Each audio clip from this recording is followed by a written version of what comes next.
Good. 1, 1, 2. 1, 2, left hook. Good lad. And again. And again. Nice, perfect, mate. Nice one. How are you all doing, guys? It's great to be with you today. My name is Ash from Limitless Victory Church. This is my good friend Adam, a good, strong, hard, tough fighting guy. We wanted to send you a special message at this time of the year. We want to wish you a massive Merry Christmas. We hope you have an incredibly Happy New Year. But I want to ask you right now, just where you're sitting, whether you're sitting in the classroom at Cwmbran High School, whether you're connecting with us through social media, or whether you're onto our YouTube channel, I want to ask you right here, right now, what are you looking forward to the most at Christmas? What is it that inspires you about the Christmas story? Is it the presents? Is it time with family? Is it the opportunity to let your hair down, to have some fun, to blow off some steam, to get away from school, to hang around with your friends, and to get out there into community? Whatever the reason is for your enjoyment this time of the year, we want to join with you in that. We've got ourselves an incredible selection of boxes here, and we've got one for every single one of you in Cwmbran High School. We also have an invite to our Christmas party here at Victory Church in the heart of Cwmbran. We're going to have a Christmas party on the 17th of December, around 6 o'clock to around 9:30. We have an organisation called the Message Wales coming over with us to bring VR headsets and crazy golf, all kinds of different games and activities for you to get involved in. This is a completely free event. We just want to bless you. You know that you've lost out on so much of your education, so much of your time with friends and family, that we want to just celebrate all that Christmas is, and you are invited to be part of it. I hope you enjoy this little clip that we've put together as a little bit of an advertisement of some of the things you can look.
Is they're bringing all of the games, loads of challenges and loads of fun.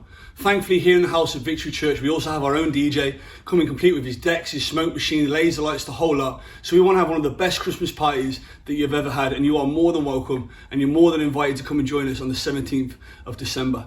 But just for a moment, whilst we're all about fun here, we're all about excitement, we're all about enjoying life and being the very best that we can be, we also sometimes carry a bit of a heavy message.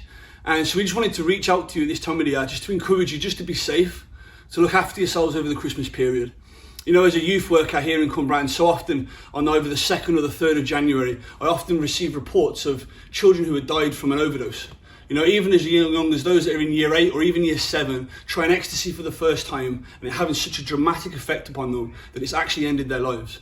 And so, as you can see, I've got a big, strong, tough guy with me, a boxer, a fighter. He's known as the Candle Kid, is that right? Yeah. What's that about, Adam? Why are you called the Candle Kid? One of the boxers usually one blow in their eyes. One blow in their eyes. So he's a tough fighter. He's used to fighting against other people. He's used to overpowering his opponents. But we want to look at his life and what kind of brought him to his knees, almost, as it were. Yeah, talk to us, Adam. What was school like for you? Just let the young people know what was school like? School for me, I did struggle academically in school. I've got ADHD, so keeping still was a bit of a problem for me, not listening in class. Very, very easily distracted, probably like some of you are. But yeah, I used to channel that through like sport. So I played football as well, but the sort of main discipline of my life was boxing, and I sort of used that and channeled that. So yeah, it was just channeled it through sport really. But school, it is a funny time. It is a funny time. Obviously you go through changes physically, mentally as well. So yeah.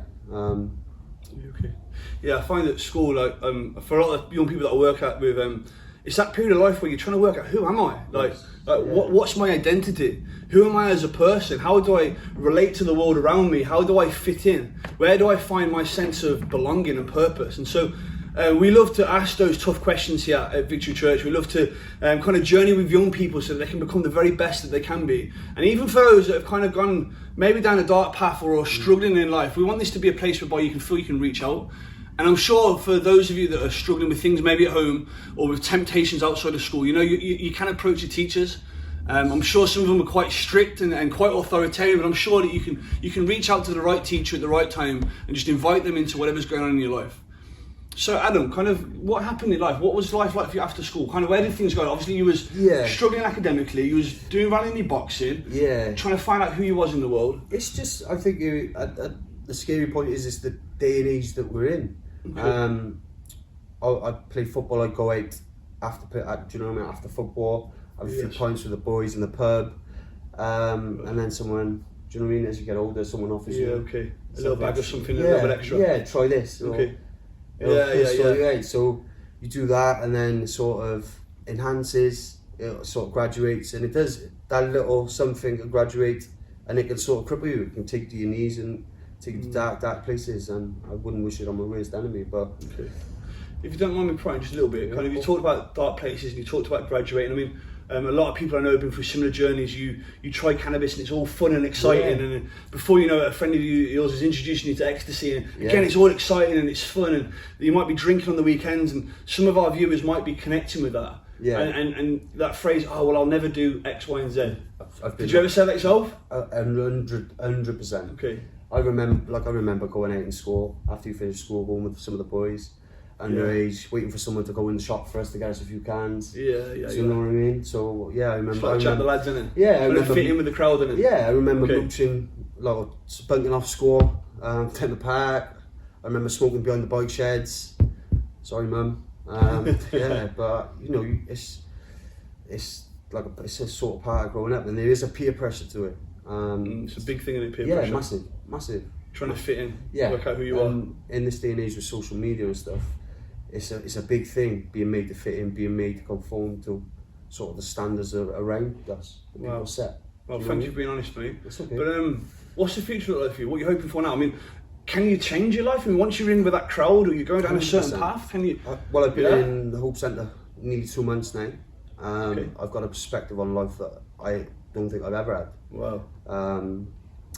My pride got stripped from me. Like you said about, I'll never do that. I'll never need to go to a treatment centre. I'll never need to do anything like that. I'm okay, I'm in control. I wasn't in control.